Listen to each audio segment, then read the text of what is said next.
Hello, and welcome to What Am I Doing, the Dungeons & Dragons podcast where one experienced dungeon master and one failed scriptwriter discuss D&D topics. My name is Kinsey, and my ridiculously inadequate pod partner is Lewis McCaffery. Lewis. Yes. Oh, you are here. Okay. Okay. Yeah. The Wolf Queen series. Beggar, Thief, Warrior, King. The real Baranzia. Probably said that wrong. Last one, which I think this is where you'll totally get where I'm coming from. So confused. The Lusty Argonian Maid. Beautiful. What am I referencing? Skyrim. And what are they?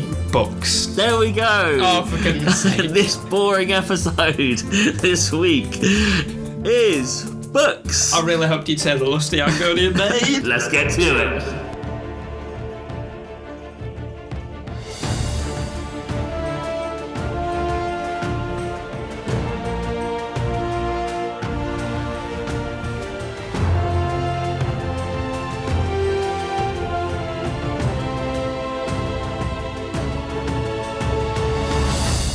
Today's episode is on books. The source books are the easiest way to find information on pretty much everything if you have the gold. But are they invaluable to a playing experience? Lewis. Yes. I've never read in my life. To assume I'm even reading this line right now is cheeky but justifiable given the poor delivery. What am I doing with my life? I have no idea. Although, to be honest, learning now that you can't read explains so many sessions when it seems like you're just making it up. And then when I get a sneak preview or sneak peek at your laptop and I just see that you're like playing Doodle or Club Penguin or something. It's just chicken scratch. Yeah. It's just chicken scratch. They're not words or letters. No. Usually numbers, if anything. The numbers, Mason. Okay, first question. Mm-hmm. So what books do we actually need to play D&D, if any? And we'll go. Let's answer it in two ways. Mm-hmm. Players. Yeah. Then DMs. DMs. I think books that you need, none. I mean, okay.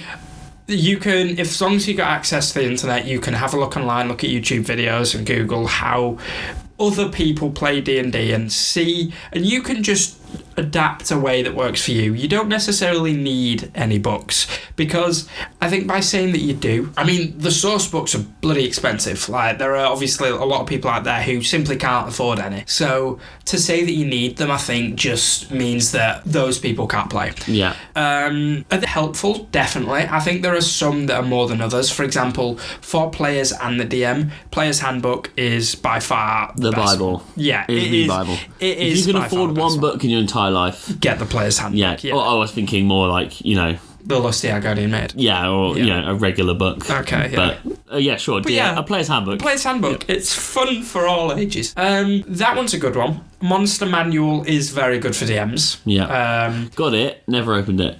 Really? Yeah, to be fair, it's not needed, but it is fun. It's a good thing to use, even every now and then. If you're struggling to think of a unique monster to throw it in, just go to a random page. They're like little Wikipedia, aren't they? Exactly, These books. Dungeon Master's Guide, not needed. Never read it I've read it. See, I've got it and I've read parts of it. I've not read it all the way through. There are some like tables and things like that, like the Madness table. Some things are useful, but learning to DM, you don't need the DM's guide. No, and for a player, really, as long as you know how to create a character and turn up, that's kind of all you need to start learning the rules. Because experiencing it is usually much easier than reading it and then trying to guess how it will fit into a play. It's when you're like leveling up and need to know abilities or feats, as the last episode. That's when you might need to expand and get some more source books. Or again, look online, on YouTube. Okay, is it best to start with a campaign from the Wizards of the Coast, or can homebrews work just as fine for a new player? I think if it's a brand new player to D&D as a whole, like player or DM, if they're DMing one, I think starting from Wizards of the Coast material, like Lost Mines. Yeah, that's never not going to be a good idea. Yeah, that's always going to be beneficial. That's not to say if you want to start out with homebrew just campaign the foundations, really. I think as well, because the habit might be, if you have never played D&D before and you want to DM it, so you scour YouTube, you watch all Critical Role and everything else, you might get into a habit of trying to DM exactly how they do. Yeah. But they already know everything. Exactly. To start off on something like Lost Mines or Phandelver, is very good because it introduces you to most of the core mechanics, and then it gives you a lot of leeway with how you want to prepare things. Yeah. But for your first time, probably Wizards I would recommend. There's no rule that says you can't homebrew. And this isn't me trying to upsell market for Wizards of the Coast, but you can get Lost Mines as part of the player starter kit, I believe. Or you can just buy it, I think, on the D&D app. Yeah, for like £8. That's way cheaper than a player's handbook for $42, you know? Exactly. The starter set with Lost Mines, I think, is about £15-16. There we go. Like so it's still money you have to spend. Yeah. But at least you don't feel like, I've got to play that, I've got to buy all the other manuals to get going. It's not the case. At least that as well comes with Lost Mines, I think the map, dice, character sheets, and a little rule book. Literally everything to get you started. Exactly. Yeah. Okay. Do you have recommendations on campaign modules? No, I know you're a big fan of Curse of Strahd. Curse of Strahd is definitely a good one. Even the actual artwork itself, like ignoring what it is doing, some of these pieces are just like a work of art. Yeah, it's like having the gothic horror aspect in it is different, and I love it. Other than that, I've not played them all. I know some are seen as better. I'm pretty sure Tomb of Annihilation is seen somewhere in the middle. Like that might be a good one. I think that's like the difficult one for the good girls and boys who are really good at it. Yeah, but one that I'd recommend, like I said, Curse of Strahd, I would. Into the Abyss. Okay. I've not played that. I wanted to, because I was tempted to try and DM it, but I really want to play it. That seems like a very fun one in my opinion. One that actually gets a lot of hate, I believe. Not necessarily hate, but I think it's on the lower end. It is just called The Rise of Tiamat, isn't it? Oh yeah, no, I think what's it called? I'm not sure. Let's Google it. Whilst on the podcast. I'm sure I can't Rise remember. of Tiamat. It is, yeah. Yeah, I thought it was. But yeah, I really want to play that. But I've heard, obviously, I think that's one of the least favourite or least liked ones. Okay. But that's the thing as well. These are ones that I'd recommend, but everyone's different. Everyone loves, like some people might hate the gothic horror vibe of Dungeons and Dragons, so hate Curse of Strahd. Yeah. Do you have any recommendations? Yes, I've just Googled it to remember the whole name. Right. Icewind Dale, Rime of the Frost Maiden. Yep. Definitely haven't played it. Love the whole Arctic environment. Love the artwork on it. That was the first thing because I'm a child. Yeah, love the creatures. I've looked up all the creatures, the monster kind of... Yep. The Pokedex, Pal World Dex. We're current. All of that comes with it. Just really cool situation, scenario. Yeah. Definitely. Yeah, that's what I want to play next if I play the module. Other than that, I've only played Curse of Strahd, a bit of Stormbreaker Isle, and... I've done Fandelver. So Curse of Strahd's probably the one. Yeah. And we didn't get to finish it. We didn't finish it. Okay. Are there alternatives to Wizards manuals for things such as one-shots, etc.? Oh, yeah. One-shots, I mean, you can find online, whether it's people giving them for free or selling them. You can, I'd say, you can make your own up. Obviously, this is about the books. Yeah. Off the top of my head, I don't look at one. I don't get mine online, obviously. But I know there are some, like, I know you ran the Wild Sheep Chase. Yeah, that was my first ever one-shot. Yeah. And that's the only one I've ever used from online. Yeah. But that was really fun. And definitely don't pay for it when you first start. I would be ignorant to say you shouldn't pay for them because, people are creating stuff and whatnot. Some people put them up for a one-shot, which will last 4 hours. Yeah. They'll put it up for the price of an entire manual, which makes no sense because they're greedy. But there are things like the Wild Sheep Chase. Highly recommend. You can find it most places online. It's free.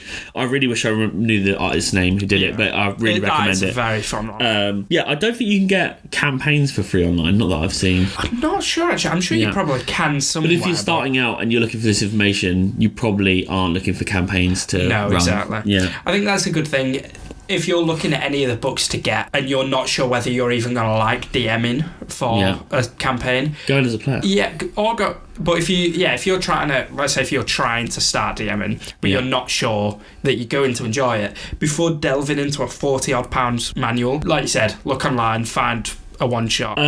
Last question. Should DMs be expected to supply all the paperwork? By that I mean, they've got the manuals, they come up with the character sheets, they come up with pads. I mean, you did it when I started, and that's because I literally had never sat down at a table before. Everyone was new. So, in person, I do it as well when we're playing, for instance, in our local shop, not at home because we all know each other, we've all got our own bits. But is it expected? No. Okay. End of question. No, brilliant.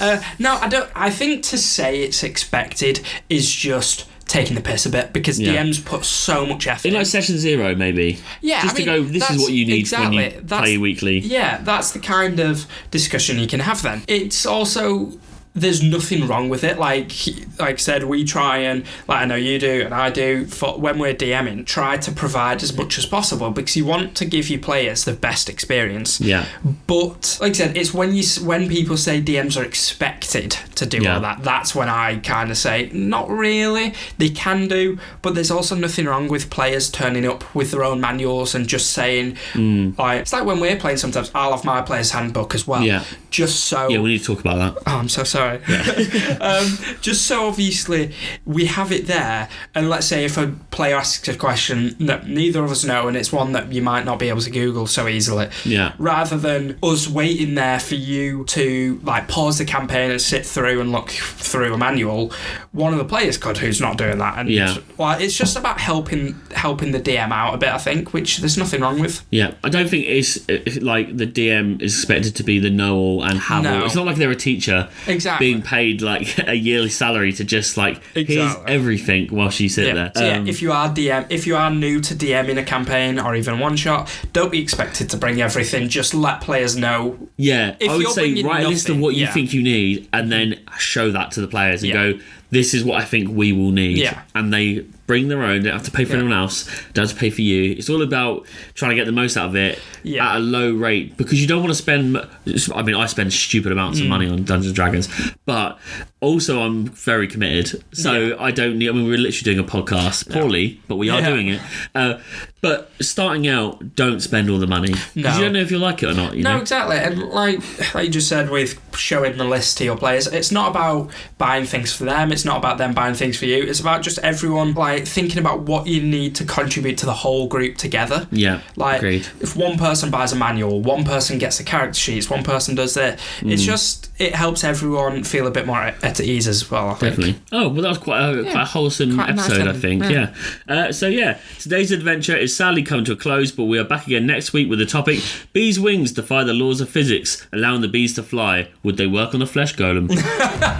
What? And as always, thank you for tuning in, and if you'd like to join in on the D&D action or just support this show, then please head over to our server Patreon, Adventures in Landra. You can find a link in the About section there for the Discord server, and if you struggle with words like myself, then you can find our Instagram and Twitter in the bio. I've been Lewis McCaffery. I've been Connor Kinsey. Good day. Goodbye.